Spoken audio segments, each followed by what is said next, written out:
हम लोग सिर्फ 4 साल के लिए आर्मी में क्यों जाए? हम लोग को तैयारी करने में लगभग 3 साल लगता है, तो हम 3 साल तैयारी करें, उसके बाद सिर्फ 4 साल हम जॉब करें, एनसीसी करने में उसके बाद हम बाहर निकले तो कुछ नहीं है। उसके बाद हम बाहर निकले तो क्या सरकार बोल रही है कि हम आपको IT सेक्टर में देंगे, तो हम क्या करें? गार्ड का जॉब करेंगे? गार्ड की नौकरी के लिए हम दौड़ रहे हैं। हम सरकार से चाहते हैं जो पहले का स्कीम था वो हो, और हमारी जो लड़का मेडिकल और फिजिकल फिट है पिछले 2 साल से, और उसका एग्जाम एक बैक आकर कैंसिल कर दिए। 2 साल से आ रहा है पूरा वेबसाइट पे कि हम आज लेंगे कल लेंगे, आज लेंगे कल लेंगे। कोरोना के कारण हम पोस्टपोन कर रहे हैं, और आज आकर के आप बोल रहे हैं प्रेस कॉन्फ्रेंस पे कि पूरा परमानेंटली कैंसिल हो गया एग्जाम। काहे कैंसिल हो गया सर? हमने दौड़ा है, मेडिकल दिया है, पूरा हमारे पास प्रूफ है, फिर हम कैंसिल कैसे हो गया? पूरा हम मीडिया के सामने दौड़े हैं। मांग क्या है आपकी? सर हमारी कि एग्जाम को जल्दी से जल्दी लिया जाए और TOD वापस लिया जाए, क्योंकि जो पहले का स्कीम था वही हमारे लिए सबसे बेटर है सर। हम बहुत मेहनत करके आए हैं। TOD भारत सरकार ने जो नई एक कानूनी प्रणाली इंडियन आर्मी तीनों सेनाओं में जो लागू की है, इसका हम विरोध करते हैं। ये प्रणाली भारत सरकार में लागू नहीं होनी चाहिए। भारत सरकार ने हमसे हमारे आगे हाथ जोड़ जोड़कर 1 रैंक 1 पेंशन के नाम पर वोट मांगा था, और आज 9 रैंक 9 पेंशन का ड्रामा बनाकर हम युवाओं को बेरोजगारी में धकेल दिया है। हम ये तानाशाही नहीं सहेंगे। अर्थी दो या वर्दी दो, अर्थी दो या वर्दी दो। और दूसरी बात, हमारी अगर नहीं बात माने, हम यहाँ से रोड से उठाएंगे नहीं, चाहे आज हटाओ चाहे कल मिल जाएंगे। हम मरे हुए समान हैं, हमारी सांसें छीन ली गई हैं, छीन लो सांसें हमारी, फिर भी जिंदा है। भारत सरकार के इस फैसले पर हम शर्मिंदा हैं। सेना में अल्पावधि की भर्ती को लेकर मोदी सरकार की नई स्कीम अग्निपथ पर बवाल थमने का नाम नहीं ले रहा है, बल्कि ये आग अब हिंदी बेल्ट के अलावा दक्षिण के राज्यों जैसे तेलंगाना में भी फैलती जा रही है। बिहार से तो तोड़फोड़, सरकारी प्रॉपर्टी को नुकसान, रेल को नुकसान, बस में आगजनी की खबरें लगातार आ रही हैं। बीजेपी नेता और डिप्टी चीफ मिनिस्टर के घर पर भी पत्थर फेंके गए। देश भर में फैली इस हिंसा में एक मौत की खबर भी सामने आई है। हिंसा और आगजनी और तोड़फोड़ से कतई कोई सहमति नहीं जताई जा सकती, न ही हिंसा से कोई हल निकलता है। हजारों लाखों युवा सड़क पर सरकार के खिलाफ गुस्से का इजहार कर रहे हैं, तो क्या इनमें आरोपी चिन्हित किए जाएंगे और इनके घर भी क्या बुलडोजर चलेंगे? लेकिन मैं ना तो यहाँ बुलडोजर की वकालत कर रहा है, ना ही हिंसा और आगजनी की। मेरी नज़रों में दोनों ही गैर कानूनी है, नाजायज़ है, चाहे उसे कोई राज्य सरकार अंजाम दे या फिर देश का कोई आम नागरिक। लेकिन मसला युवाओं का बेलगाम गुस्सा नहीं है। उनके गुस्से का इजहार जिस तरह से हो रहा है वो बिल्कुल नाजायज़ है, लेकिन उस गुस्से के पीछे बेरोजगार युवाओं का दर्द, उसे भी समझना ज़रूरी है। सरकार ने कतई कोई संकेत अब तक नहीं दिया है कि वो ये स्कीम, अग्निपथ स्कीम वापस लेगी, जबकि कांग्रेस नेता, कई विपक्षी पार्टियां सरकार को ये सुझाव दे चुकी हैं कि वो ये स्कीम वापस ले ले। लेकिन ये ज़रूर है कि 2 दिन की युवाओं की उपद्रव के बाद आज तीसरा दिन है, सरकार ने 21 साल उम्र बढ़ाकर 23 साल कर दी अग्निपथ स्कीम के लिए, रिक्रूटमेंट के लिए। और सेना की तरफ से यह ऐलान भी हुआ है कि अगले हफ्ते से ही रिक्रूटमेंट की प्रक्रिया शुरू हो जाएगी। लेकिन बावजूद इसके सड़क पर युवाओं का गुस्सा शांत नहीं हो रहा है। क्यों? क्योंकि इन युवाओं को परमानेंट नौकरी चाहिए, ससम्मान नौकरी चाहिए, कोई ठेके पर नौकरी नहीं चाहिए। उन्हें रैंक भी चाहिए और पेंशन भी चाहिए। वो युवा देश सेवा भी करना चाहता है सरहद पर, और अपने परिवार का पेट भी पालना चाहता है। लेकिन युवा को ये क्यों लग रहा है कि सरकार उसके साथ धोखा कर रही है? सरकार की मंशा पर उसे भरोसा क्यों नहीं हो रहा? इसका जवाब ढूंढते हुए मैं पहुंचा आज अखबारों के इस विज्ञापन पर। कन्फेडरेशन ऑफ इंडियन इंडस्ट्री यानी CII का आज फ्रंट पेज पर बड़ा विज्ञापन छपा है, पूरे पेज का। और इस विज्ञापन में CII ने प्रधानमंत्री मोदी को अग्निपथ स्कीम के लिए बधाई दी है। CII ने बधाई दी। क्यों बधाई दी, इसका जवाब भी CII के इस विज्ञापन में दिया है। क्योंकि इंडस्ट्री के बड़े बड़े उद्योगपतियों के नुमाइंदों को, इस कन्फेडरेशन को ये अच्छी तरह पता है कि अग्निवीर 4 साल सेना में नौकरी के बाद जब वापस लौटेंगे तो सप्लाई चेन मैनेजमेंट का हिस्सा बनेंगे, इंडस्ट्री में अपना योगदान देंगे, क्योंकि इनके मुताबिक, CII के मुताबिक, ये अग्निवीर हाईली स्किल्ड लोग होंगे 4 साल के बाद। अब सवाल उठता है कि सेना में भर्ती तो सरहद पर लड़ने के लिए दी जाएगी, इन 4 सालों में ये अग्निवीर सरहद की रखवाली के लिए बंदूक और दूसरे सुरक्षा हथियारों का इस्तेमाल करेंगे, उन्हें इसकी ट्रेनिंग दी जाएगी। इसके अलावा ये और किस तरह के स्किल सीख पाएंगे? देश तो ये समझ रहा था कि ये अग्निवीर सेना में युवा शक्ति का संचार करेंगे, समय आने पर सरहद पर दुश्मनों के दांत खट्टे करेंगे, पर यहाँ तो CII को एक वर्क फोर्स दिख रही है। लेकिन यहाँ पर एक और सवाल खड़ा होता है, क्योंकि CII को आखिर किस तरह की स्किल इनको दिख रही है इन अग्निवीरों में? ये अग्निवीर कोई पॉलिटेक्निक तो ज्वाइन करने जाएंगे नहीं सेना में, कोई टेक्निकल या बिजनेस एडमिनिस्ट्रेशन की ट्रेनिंग लेने तो सेना में भर्ती होंगे नहीं। सेना की ट्रेनिंग में फिजिकल फिटनेस पर ही जोर रहता है। तो फिर उद्योग यानी इंडस्ट्री इतना खुश क्यों हो रही है? प्रधानमंत्री को बधाई क्यों दी जा रही है?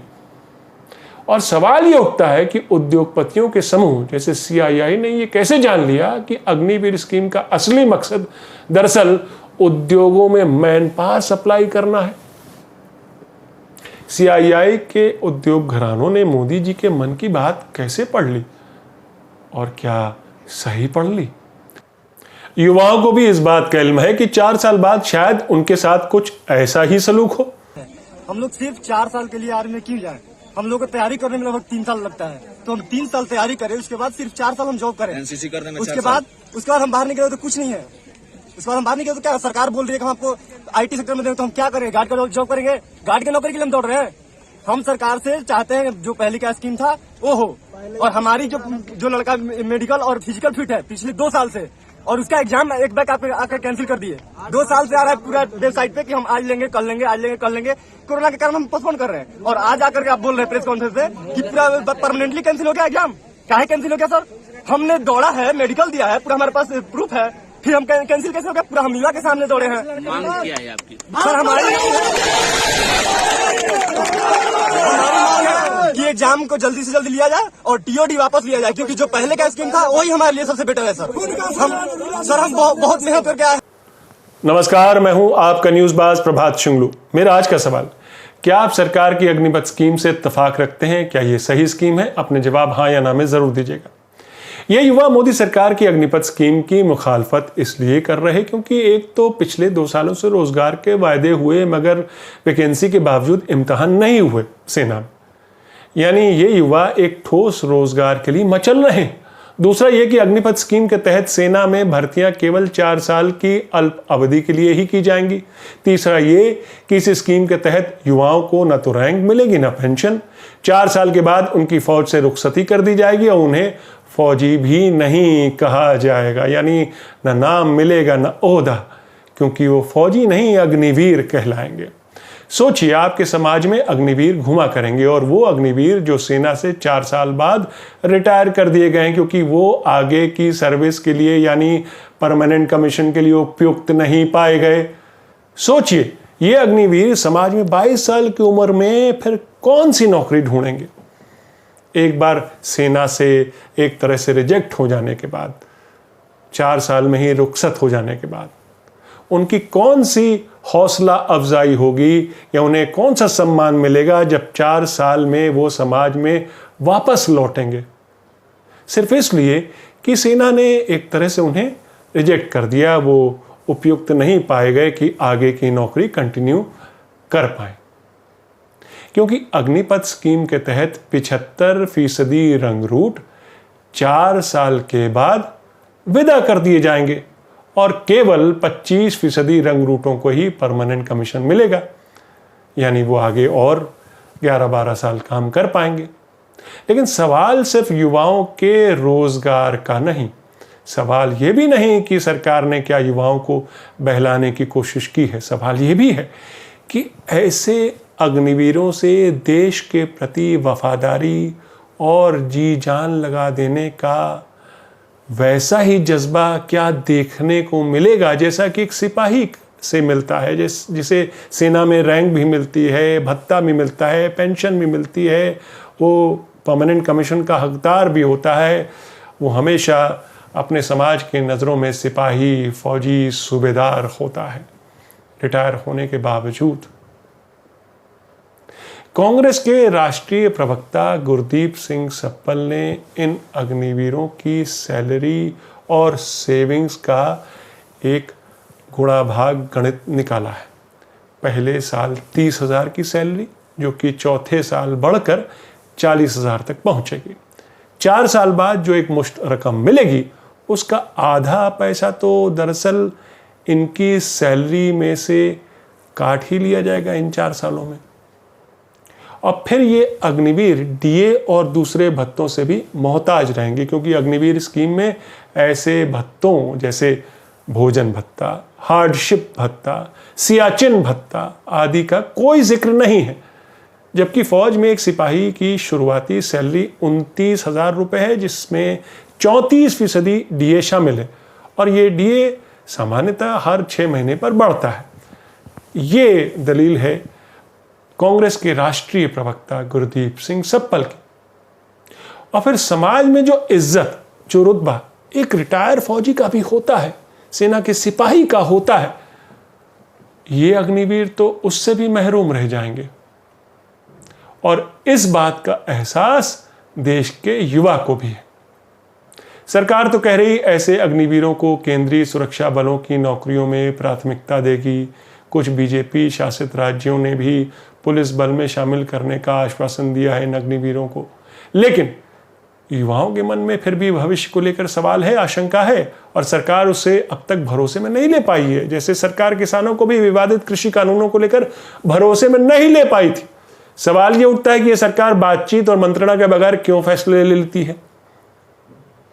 कृषि कानूनों पर भी अड़ी रही, सुप्रीम कोर्ट के आदेश के बाद इंप्लीमेंटेशन टाल दिया, मगर बिल वापस नहीं लिए। मगर किसानों का हौसला टूटा नहीं, वो डटे रहे, सरकार से लोहा लेते रहे।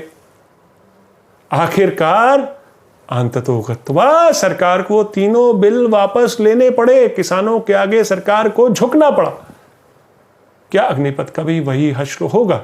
युवाओं के भविष्य के मद्देनजर अगर सरकार को झुकना पड़े और इस स्कीम को दोबारा कंसिडर करना पड़े, कोई नए तरीके से इस स्कीम के बारे में स्ट्रेटजी बिठानी पड़े, तब भी सरकार को बेहिचक ऐसा करना चाहिए, क्योंकि युवा ही देश का भविष्य है।